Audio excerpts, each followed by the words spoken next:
السلام علیکم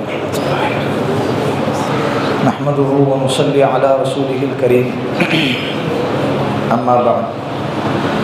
آج 9 پارے مکمل ہو گئے، ابتدا ہو گئی الف لام میم صاد، یہ ہے سورہ اعراف۔ اعراف اس جگہ کو کہتے ہیں جو جنت اور جہنم کے بیچ کی جگہ ہے، جنت اور جہنم کے بیچ کی جگہ ہے۔ اس میں اللہ رب العزت نے اعراف والوں کا تذکرہ کیا ہے۔ سب سے پہلے تو جب سورہ اعراف نازل فرمائی تو دوسری آیت جو اللہ نے نازل فرمائی کہ الف لام میم صاد کتاب انزل الیک فلا یکن فی صدرک حرج من، اے نبی جی ہم نے آپ کو جو آیتیں نازل فرمائی ہے، جو قرآن آپ پر اتارا ہے، لوگوں کو بیان کرنے میں آپ اپنے دل میں تنگی محسوس مت کرو، اس لیے کہ اللہ کے رسول صلی اللہ علیہ وسلم جب لوگوں کے پاس جاتے تھے دعوت دینے کے لیے تو لوگ کچھ تو ایسے ہوتے جو ایکسیپٹ کرتے تھے، کچھ ایسے ہوتے تھے جو سنتے نہیں تھے، غلط جواب دیتے، مذاق اڑاتے، اور 4 لوگوں میں اللہ کے رسول صلی اللہ علیہ وسلم کو ذلیل کرنے کی کوشش کرتے۔ اللہ کے رسول صلی اللہ علیہ وسلم کا دل ٹوٹ جاتا۔ اللہ نے کہا نبی جی آپ اپنے دل کو تنگی میں محسوس مت کرو، ان لوگوں کو تو میں کل دیکھ لوں گا، جو قبول کرے گا اس کی پارٹی الگ ہوگی، جو قبول نہیں کرے گا اس کی پارٹی وہ تو کل کھلے گا ہی۔ آپ ٹینشن نہ لو، آپ گھبراؤ نہیں، آپ اتنا زیادہ فکر میں اپنے آپ کو مبتلا نہ کرو کہ آپ اپنے آپ کو ہلاکت میں ڈالو۔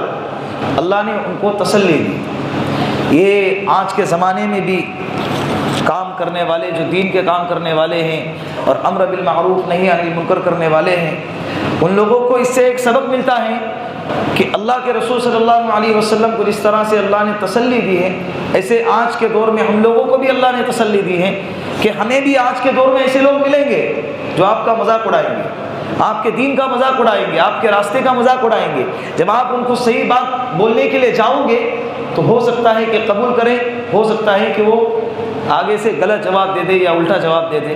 تو جب اللہ کے رسول کو سنایا گیا تو ہم تو کوئی ہے ہی نہیں، ہم تو کوئی ہے ہی نہیں، تو ہمیں بھی تسلی رکھنی چاہیے۔ قبول کرے گا تو انشاءاللہ کامیاب، قبول نہیں کرے گا تو کل قیامت کے دن ابو جہل کے اور امیہ ابن خلف کے سامنے کھڑا ہوں گا۔ آگے اللہ رب العزت نے اسی صورت کے اندر حضرت آدم علیہ السلام کے پیدائش کا اور شیطان کے مردودیت کا تذکرہ کیا ہے۔ وَلَقَدْ خَلَقْنَاكُمْ ثُمَّ صَوَّرْنَاكُمْ، اللہ کہتے ہیں کہ جب میں نے حضرت آدم علیہ السلام کو پیدا کیا اور ایک دم بہترین شکل اور صورت میں ڈھالا، ثُمَّ قُلْنَا لِلْمَلَائِكَةِ اسْجُدُوا لِآدَمَ، تمام فرشتوں کو حکم دیا کہ حضرت آدم علیہ السلام کو کیا کرو؟ سجدہ کرو۔ فسجدوا، سب نے سجدہ کیا الا ابلیس، شیطان کے علاوہ۔ شیطان نے سجدہ نہیں کیا، اس وقت شیطان فرشتوں کے ساتھ میں رہتا تھا، شیطان کی ہسٹری الگ ہے، تو ہمیں جاننا بھی نہیں، کوئی فضیلت تو ہے نہیں اس کو جاننے میں۔ تو شیطان نے کیا کیا؟ انکار کر دیا۔ اللہ نے اس سے پوچھے قال ما منعك الا تسجد اذ امرتك، میرے حکم کے باوجود تجھے سجدہ کرنے سے کس چیز نے روکا ہے؟ وہ کہنے لگا انا خیر من، میں اس سے اعلیٰ ہوں، میں اس سے کیا ہوں؟ بہتر ہوں۔ خلقتنی من نار وخلقتہ من طین، مجھے آپ نے، اللہ کو کہہ رہا ہے شیطان کہ آپ نے مجھے آگ سے پیدا کیا اور اس کو مٹی سے پیدا کیا، آگ اوپر کو جاتی ہے اور مٹی نیچے کو جاتی ہے، تو میں اعلیٰ ہوا نا۔ ابھی دیکھو اس نے اللہ کے سامنے دلائل دے رہا ہے، کس کو دلائل دے رہا ہے؟ اللہ نے اس کے دلیل کا جواب نہیں دیے۔ اللہ نے کہا نکل، قال فاہبط منہا، تو یہاں سے تو میرے دربار میں تکبر کے ساتھ میں رہنے کے لائق ہی نہیں ہے۔ اللہ نے اس کو وہاں سے مردود کر دیا، ہکال دیا، دھتکار دیا، دنیا میں بھیج دیا، اللہ نے پھینک دیا، یہ لفظ بھی استعمال کر سکتے۔ اللہ نے اس کو کیا کر دیا؟ اب یہاں پر ایک بات سمجھ میں آتی ہے، اللہ کو ماننے میں اور اللہ کے حکم کو ماننے میں عقل کے گھوڑے دوڑانے نہیں چاہیے۔ یہ ایسا کیوں، ویسا کیوں، یہ سمجھ میں نہیں آ رہا۔ تو دلائل کے اندر اپنے دلائل یہاں پر جس طرح سے حضرت امام احمد بن حنبل رحمۃ اللہ علیہ، شیطان ان کے پاس آیا، کہا کہ اللہ ہے، اس کی دلیل دو۔ حضرت نے دلیل دی، ایک دلیل دی، شیطان نے وہ دلیل کو کاٹ دیا دوسرے دلیل سے۔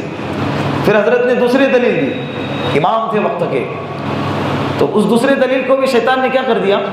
کاٹ دیا دلیل کے ذریعے، دلیل پہ دلیل، دلیل پہ دلیل، 100 دلائل حضرت امام احمد بن حنبل نے اس کمبخت کو دیے، لیکن اس نے 100 کے 100 دلائل کا جواب دے دیا۔ حضرت پریشان ہو گئے، کیا کریں؟ تو وضو کر رہے تھے، تو جس شیخ سے وہ مرید تھے، حضرت کا دل پر ان کا کشف ہوا اور انہوں نے کہا کہ احمد اتنا بے چین کیوں ہے؟ اس کمبخت سے کہہ دے کہ میں نے میرے اللہ کو بغیر دلیل کے مانا ہے، میں نے میرے اللہ کو بغیر دلیل کے مانا، یہ دلیل وہ دلیل وہ دلیل مجھے نہیں معلوم، اللہ ہے، میں اللہ کو مانتا ہوں، اب دلیل کی ضرورت نہیں ہے۔ بات سمجھ میں آ رہی ہے؟ بعض مواقع پہ اپنے عقل کو ڈال دینا چاہیے۔ اللہ نے کہہ دیا اس لیے کہ اللہ رب العزت نے کہا کہ میں نے آدم کو سجدہ کرنے کو کہا، تو اس کا مطلب یہ نہیں کہ آدم کو سجدہ کر رہے ہو، بلکہ یہ ہے کہ تم میرے حکم کو سجدہ کر رہے ہو۔ کسے سجدہ کر رہے ہو؟ کعبۃ اللہ کے چکر لگاتے نا، قبلہ کو سجدہ کرتے نا، تو قبلے کو سجدہ کرنا یہ قبلے کو سجدہ کرنا نہیں ہے، بلکہ یہ اللہ کے حکم کو سجدہ کرنا ہے۔ کعبۃ اللہ کیا ہے؟ ایک پتھر ہے۔ بیت اللہ کیا ہے؟ ایک پتھر ہے۔ حضرت عمر فاروق رضی اللہ عنہ نے یہی تو کہا تھا حضرت اسود کو چومتے ہوئے کہ اے حضرت اسود، تو ایک خالص پتھر ہے، اگر میرے حبیب محمد مصطفیٰ صلی اللہ علیہ وسلم نے تجھے چومانا ہوتا تو میں بھی تجھے کبھی نہیں چومتا۔ اللہ کے رسول نے جو کیا، جو کرنے کو کہا، اللہ نے جو کام کرنے کو کہا ہے ہم کو، ہم وہ کام بلا چو چرا کے کریں گے۔ آگے اعراف کا تذکرہ جو یہ صورت میں نازل فرمایا گیا ہے، جنت جہنم تصور میں لے کر آؤ۔ جنت میں جنتی لوگ ہیں، جہنم میں جہنمی لوگ ہیں۔ اللہ رب العزت ایک ایسا سسٹم بنائیں گے کہ جنت میں رہنے والے جہنمیوں کو بھی دیکھ سکیں گے کہ وہ کس حال میں ہے۔ بات سمجھ رہے؟ جس طرح سے ٹرینوں کے اندر ایک اے سی ڈبہ ہوتا ہے، پھر اس کے بعد اسی کو چپک کے ریزرویشن ڈبہ ہوتا ہے، تو اے سی ڈبے میں سے کانچ میں سے ہم دیکھ سکتے ہیں کہ ریزرویشن والے کس حال میں ہیں، کھڑے ہیں، بیٹھے ہیں، پسینہ نکل رہا ہے، کیا ہے۔ اور وہ ریزرویشن والے بھی وہاں کھڑے کھڑے ہی کانچ میں سے ایک ہلکی سی بیچ میں چھوٹی کانچ ہوتی ہے، وہاں کھڑے کھڑے دیکھ سکتے ہیں کہ کیا ہے۔ اے سی والے آرام سے سوئے ہیں، چادر اوڑھ کے ٹھنڈی ٹھنڈی ہوا لے رہے ہیں۔ تو ایسے ہی اللہ کل قیامت کے دن تاکہ ریزرویشن والوں کی اندر سے کیا ہو جائے، ان کو تکلیف کا اور زیادہ احساس ہو جائے، اور جو اے سی میں بیٹھنے والے ہیں ان کو اپنی نعمت کا اور زیادہ احساس ہو جائے کہ اللہ نے کتنی نعمت عطا فرمائی۔ تو جنت کے اندر ایک بیچ میں ایسا فیصلہ ہو، ایک سلسلہ ہوگا، تو اس وقت میں جب جنتی لوگ دیکھیں گے، قرآن کہتا ہے وَنَادَا أَصْحَابُ الْجَنَّةِ أَصْحَابَ النَّارِ أَنْ قَدْ وَجَدْنَا مَا وَعَدتَّنَا، کہ جنتی لوگ جہنمی لوگوں سے پکار کر ندا لگا کر کہیں گے کہ اللہ نے جو تم سے وعدہ کیا تھا، کیا تم نے اللہ کے اس وعدے کو پا لیا؟ ہم نے تو اللہ کے وعدے کو پا لیا۔ قالوا نعم، وہ لوگ کہیں گے کہ ہاں، اللہ نے ہم سے کہا تھا مانو گے تو جنت ملیں گی، نہ مانو گے تو جہنم میں آؤ گے اور ایسے ایسے عذاب کا مزہ چکھو گے، تو ہم نے اللہ کے وعدے کو پا لیا۔ اس وقت میں فَأَذَّنَ مُؤَذِّنٌ بَيْنَهُمْ اللَّعْنَةُ اللَّهِ عَلَى الظَّالِمِينَ، ایک پکارنے والا پکارے گا کہ ظالمین ظلم کرنے والوں پر اللہ کی لعنت ہے، پکارنے والا فرشتہ ہوگا تاکہ جہنمی لوگوں کے تکلیف میں اور زیادہ اضافہ ہو جائے۔ اسی طرح جہنمی لوگ جنتی لوگوں کو دیکھ کر کہیں گے وَنَادَا أَصْحَابُ النَّارِ أَصْحَابَ الْجَنَّةِ أَنْ أَفِيضُوا عَلَيْنَا مِنَ الْمَاءِ أَوْ مِمَّا رَزَقَكُمُ اللَّهُ، اے جنتی لوگوں، اللہ نے تم پر جو نعمتیں عطا فرمائی ہیں، اللہ نے جو تمہیں رزق دیا ہے، اس میں سے تھوڑا پانی ہمیں دے دو، تھوڑا رزق ہمیں دے دو۔ تو جنتی لوگ کہیں گے قالوا ان اللہ حرمهما علی الکافرین، نافرمانی کرنے والے، اللہ کا انکار کرنے والوں پر یہ دونوں چیزیں حرام ہیں، یہ دونوں چیزیں کیا ہیں؟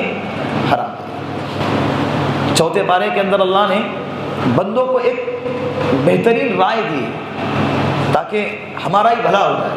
یا ایھا الذین آمنوا اتقوا اللہ حق تقاتہ ولا تموتن الا وانتم مسلمون، اے ایمان والو اللہ سے ڈرو جیسے اس سے ڈرنے کا حق ہے۔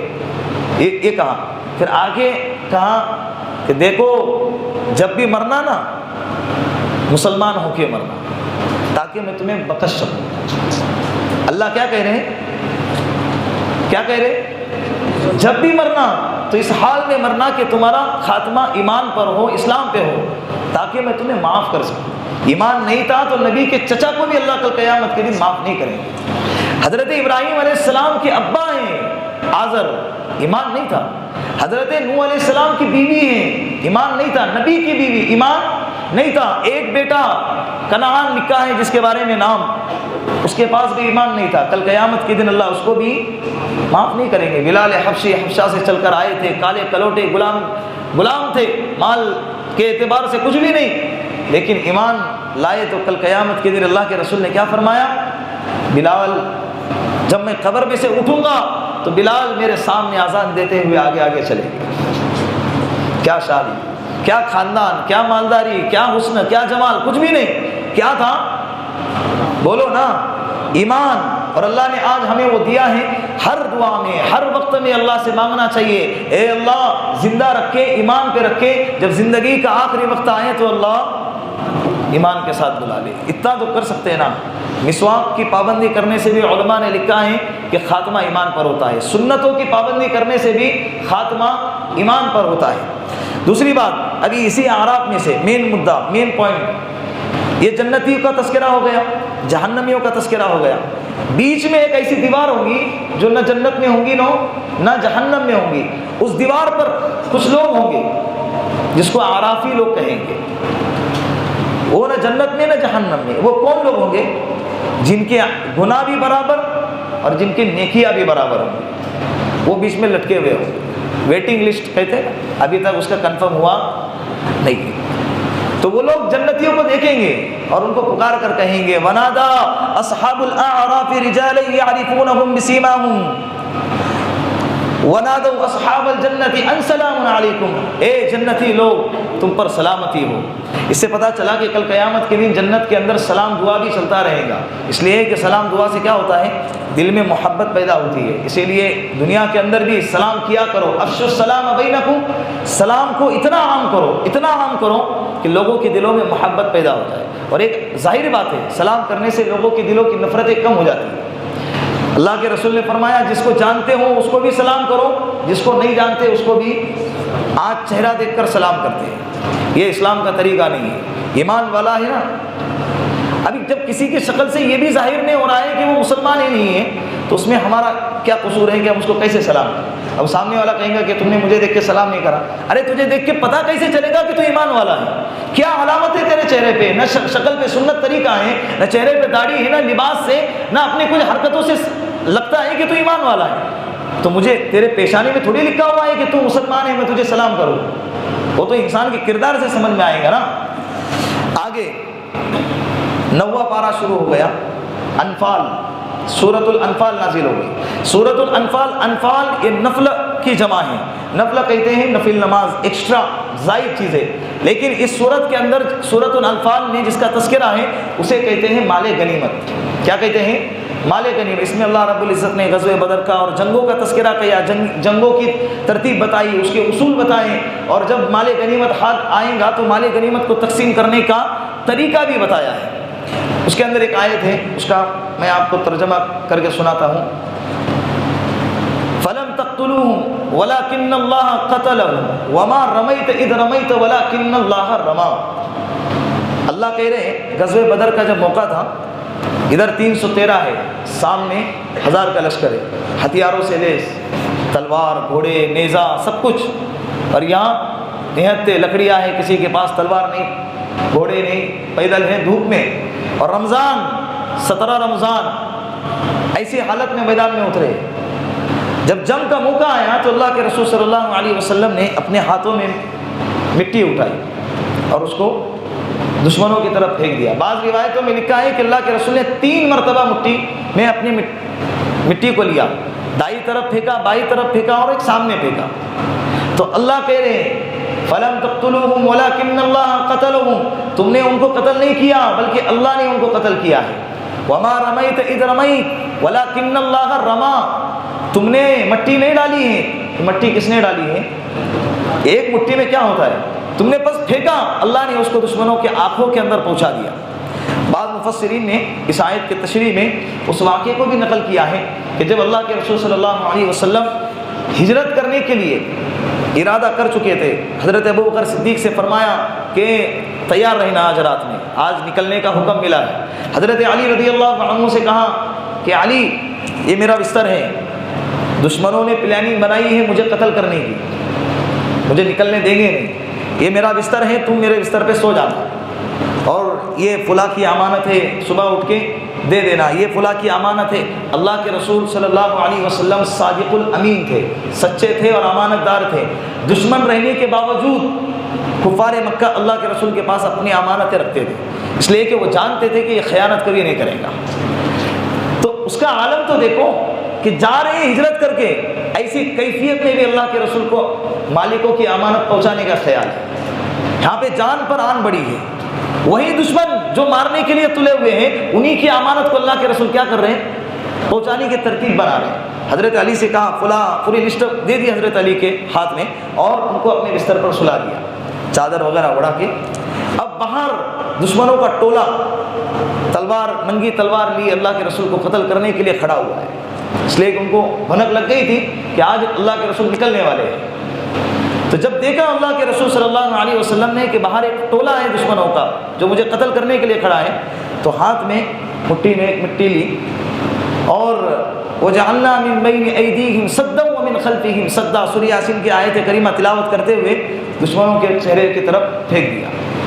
سب کھڑے ہیں, آنکھوں پہ ایسے ہی اللہ نے دھندلاہٹ چھایا کرا دی ان کے آنکھوں میں کہ بیچ میں سے اللہ کے رسول چلے گئے, ان کو نظر بھی نہیں آیا. اور وہ صبح تک ایسے ہی کھڑے رہے. صبح ہونے کے بعد ان کو شک ہوا کہ کیا ہو گیا, نکلے کہ نہیں نکلے. بستر پر جا کر جب دیکھے, اندر گھس گئے کمرے کے اندر, حضرت علی رضی اللہ عنہ چادر اڑے ہوئے سوئے تھے. تو جب مارنے کے لیے تلوار اٹھائی تو سوچا کہ ایک مرتبہ چیک تو کرتے کون ہے. چادر اٹھا کر دیکھی تو کون ہے, حضرت علی کرم اللہ وجہ, شیر خدا, اللہ کے رسول نہیں ہے. حیران ہو گئے, اپنی عقل پر کیا ہو گئے, اتنی گھٹیا عقل ہے کہ سامنے سے اللہ کے رسول چلے گئے اور انہیں پتہ بھی نہیں چلا. حضرت علی رضی اللہ عنہ سے کسی نے پوچھا تھا کہ علی تمہیں ڈر نہیں لگا کہ اللہ کے رسول نے تمہیں اپنی جگہ پہ سلا کے چلے گئے اور دشمن مکہ باہر کھڑے ہیں تمہیں قتل کرنے کے لیے, ہو سکتا ہے کہ اللہ کے رسول سمجھ کے تمہیں قتل کر دیتے. حضرت علی نے کہا پوری زندگی میں مجھے اس رات کے علاوہ, اللہ کی قسم, اس رات کے علاوہ مجھے کسی رات میں اتنا اطمینان نہیں تھا کہ میں صبح میں اٹھوں گا. مجھے صرف اس رات میں اتنا یقین تھا کہ میں صبح میں اٹھوں گا. اس لیے کہ اللہ کے رسول نے فرمایا تھا اے علی صبح میں اٹھنا اور یہ جو امانتیں ہیں اس کے اپنے مالک تک پہنچا دینا. تو مجھے یقین ہو گیا کہ اللہ مجھے صبح ضرور اٹھائیں گے. اللہ عمل کے توفیق عطا فرمائے. وآخر دعوانا ان الحمد للہ.